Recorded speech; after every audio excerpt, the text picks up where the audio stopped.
Hi there, and welcome back to Spooky Week. Today I'm going to be talking about tone and why it's important. To demonstrate, we're going to play a game. I'm going to tell you a story, and you have to try and guess what that story is from. Since I don't want to make it too hard, I'm going to give you some clues in the form of AI-generated images. Are you ready? Then let's begin. Long ago, in the depths of space, there lived a long-forgotten race, only known as the Ancients. Through their advanced technology, they constructed ships capable of traveling dimensions, clockwork stars that grant wishes beyond imagination, and crowns capable of creating matter with a thought. Their dreams became reality, and reality could be whatever they desired.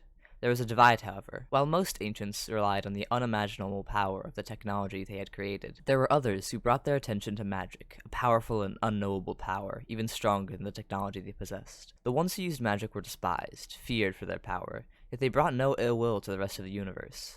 However, the ancients were not the only beings in the universe. One day, a warrior from the stars descended, one who could tear the very fabric of reality in two with his blade, and began to make waste of the ancients.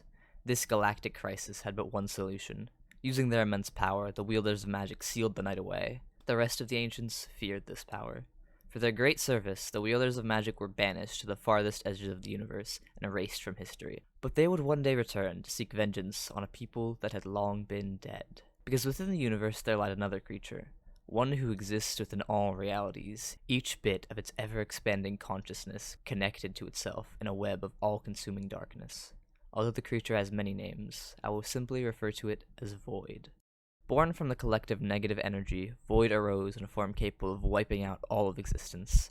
The ancients, although powerful, could do little to stop it. The records of its existence are vague. The only thing we truly know is how the monster was sealed. 4 heroes, 4 spears. Forged from the antithesis of the negative energy the Void was birthed from. The heroes disappeared, lost to time, and the ancients soon followed. No one knows how they vanished. Perhaps they moved somewhere else, slowly forgetting about their past. Perhaps the infinite void consumed them, leaving but traces of them behind. No matter what the case may be, their civilization was left abandoned, their planet of Halcandria a metal husk of the world it had once been. And although the strongest of void was sealed, it still existed, still hungering to consume the wills of all living things and add them to its endless nightmarish mind. It still persisted with a hungering for the fabric of reality. Eons passed. Generations of beings living and dying, blissfully unaware of the creeping gods waiting to consume them, to liberate them of their pointless free will. A piece of void, isolated from the collective, came across a new planet, one still tainted by their own existence. With a thought, it could engulf the planet, making all of it void just like it. Because of its endless isolation, the vastness of space, it took a different approach. It observed, using its eye to study the inhabitants before taking the form of a long-dead adversary, a knight. A hero. It took control of the self-proclaimed leader of the planet and began its subjugation, destroying the planet's rainbow bridges while segregating the planet in 5. There lived a being on that planet, however, one who was bothered from his quiet rest and forced to take notice of the Dark Knight. The traveler made his way across the lands, collecting the shattered remains of the ancient bridge, using them to forge a sword that could slay even gods. Expelling the void from the king, the traveler faced it, casting its eye out of its body and piercing its all-seeing gaze. And for the first time in existence, the void was killed. Death, however, is a mere inconvenience for a god. Void returned, knowing now that the power of the ancients lied in this world. It was quick to subjugate its inhabitants, spreading its influence to near all beings, yet there was resistance. The void failed to understand the creature, this worthless, living being that did nothing but sleep and eat, and yet somehow possessed the power to defy it. The void then noticed another being, a being of void, somehow free of its control, living with the creature, forgetting its purpose to consume all.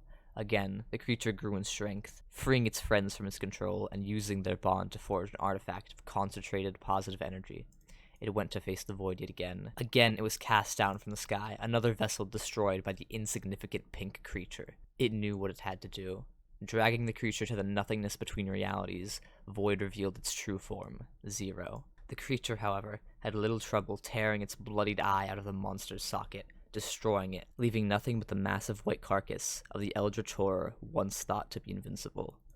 More time passed, and again Zero came back, only to be brought down by the same traveler, no, monstrosity that lived on that peaceful, star-shaped planet.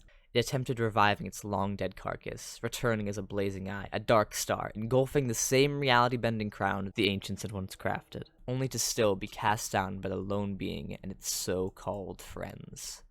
There was still one piece of void, however, that could destroy existence itself. A piece long sealed away by the 4 forgotten heroes. And lying at the edge of existence, exiled by his long-dead race, stood a lone survivor of a forgotten, banished people.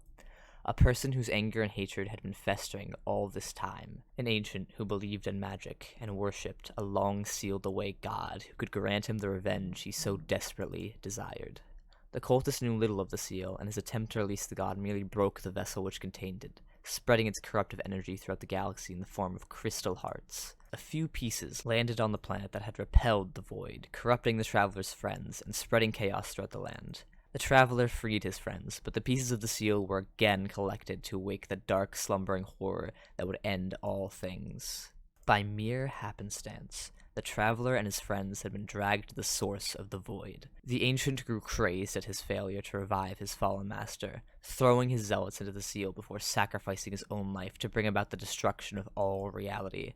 The being that emerged took the form of long-dead things, copying the beings that had been slaughtered by the creature that stood before it. Each attack shook the stars. Each step the creature took, shaking the cosmos as it sought to bring judgment to reality. The sin of mere existence, enough to end all things.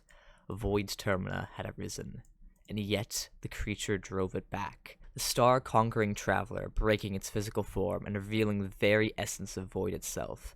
The being that sought only to absorb and consume until all of reality was one. How does one describe such an eldritch abomination?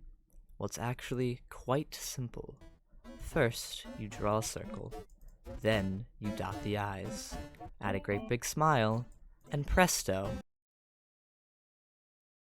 It's Kirby! I was talking about Kirby the whole time. As you can see, simply changing the way you tell a story can drastically influence its tone. I mean, normally Kirby's just a lovable marshmallow car, but if you talk about the lore before the games, he's actually a terrifying incarnation of an eldritch abomination. Thank you for watching this video, and I hope you enjoyed it. If you did, consider checking out WoolieVersus. He made his own Kirby series, and it inspired me to make my own. And he does it way better than me. You can also check out some of my other videos, like my DHMI... Where did you all come from? Dear God! It's too much attention! Subscribe!